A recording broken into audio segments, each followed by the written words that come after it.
It's been 34 years since the first human being was born via a surrogate mother. Elizabeth Kane gave birth to a baby girl who she then handed over to the biological father and his wife, though never accepted the agreed $11,000 payment and would later claim it had been a huge mistake.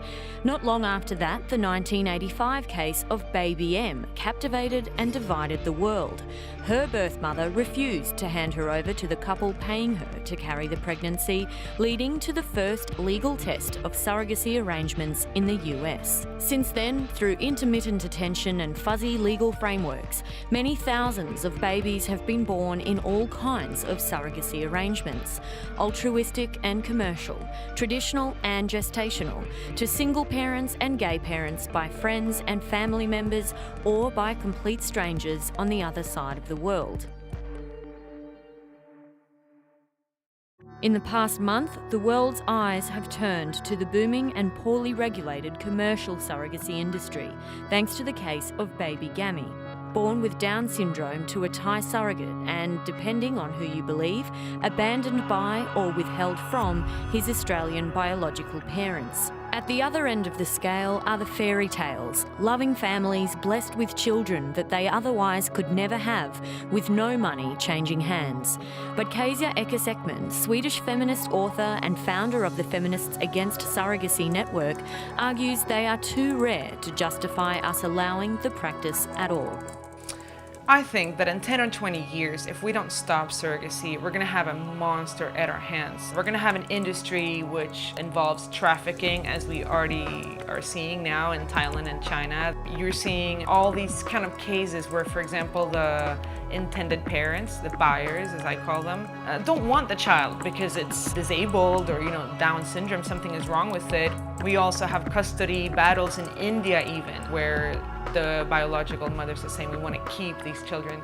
So we already have these things happening, and I think if we don't stop this industry, we're going to have a monster at our hands, which just grows and grows, where women are treated like chattel.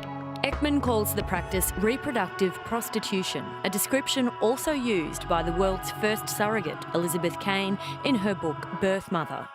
So anyone nowadays who wants a child and who's not willing to bear it herself, or in the case that it's a man or two men or a man with an infertile wife, you can just basically order a woman to carry the child for you. And after she's delivered it, you pay her a sum of, depending on where in the world she is, a couple of $1,000s. You take the child, she will never see it again. And I think that goes against the rights of women and the rights of children and human dignity in general.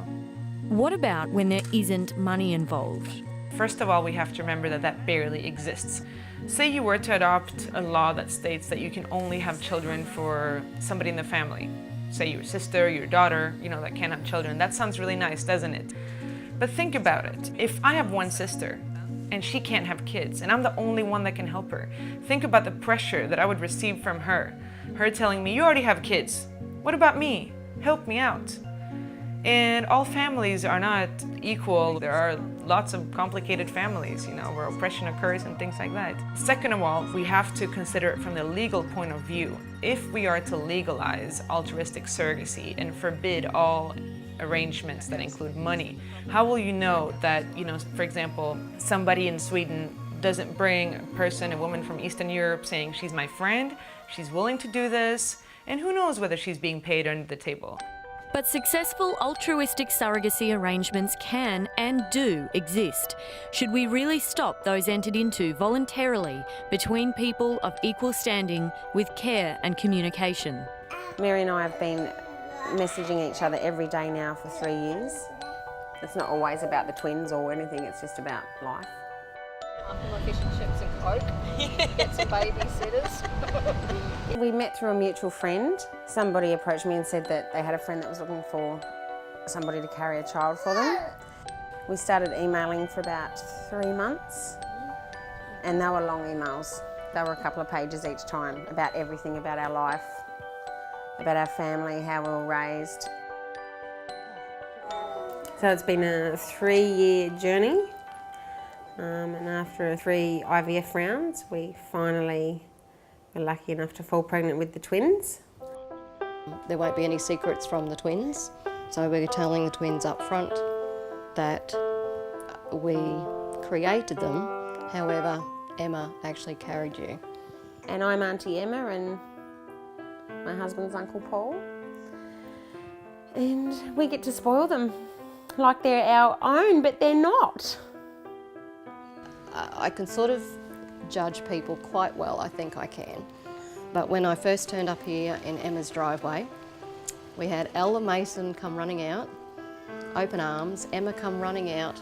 Hello, lovely to meet you, finally. Big hug, big kisses, few tears. We just clicked. A cup of coffee would be good, Em. Hope you got the roast going. I just knew that it's something that I could do. I can carry children, be a gestational surrogate and not feel attached. I've had my family, I'm done. And to make an impact on somebody's life is priceless. My whole life before surrogacy was just IVF.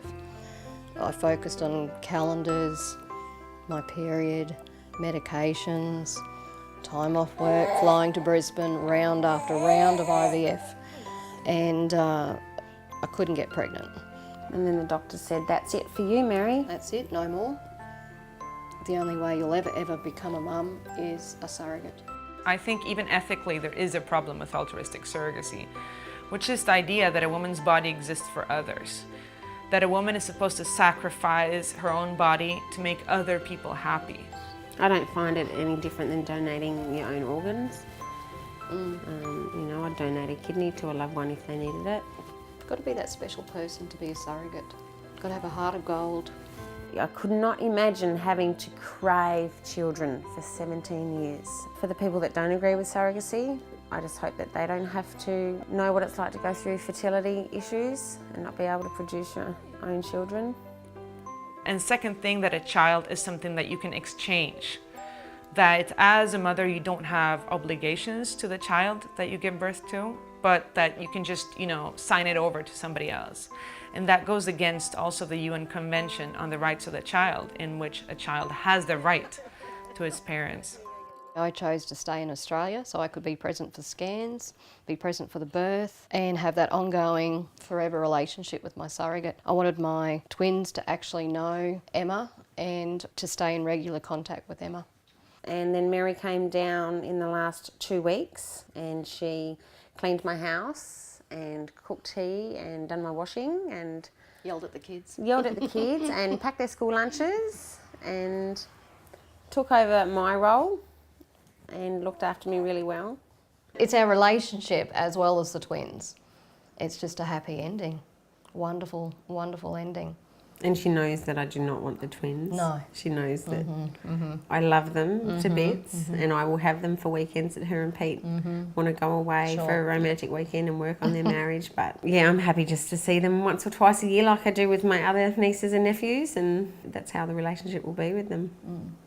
Ekman acknowledges that there can be happy outcomes like Mary and Emma's, but says they are the exception to the rule. But we're going to see a backlash too. We're going to see these women speak up. We're going to see feminists, starting to understand what this issue is about, because as far as now they haven't. And we're also going to see the children of surrogacy coming out more and more. But I think we need to ask ourselves the question, is it worth it? What are the positive effects of surrogacy? Well, that's kind of easy to answer. The people who can't have kids can have children, genetically related children.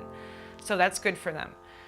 The negative effects are that women are being seen as breeders, that children are being seen as products, that we're starting to have an industry where basically women and children are bought and sold, which then leads to pimps kidnapping women. And I think if you balance these things out, it's kind of clear that we don't need surrogacy to solve the problem of childlessness. I think there are other ways to do that. We can rethink the way that we have families. We can adopt, especially if you have a child with a woman who's not your partner, you can still raise the child with her.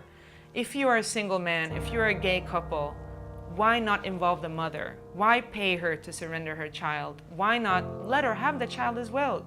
Raise it together. I think that's a way of rethinking the family.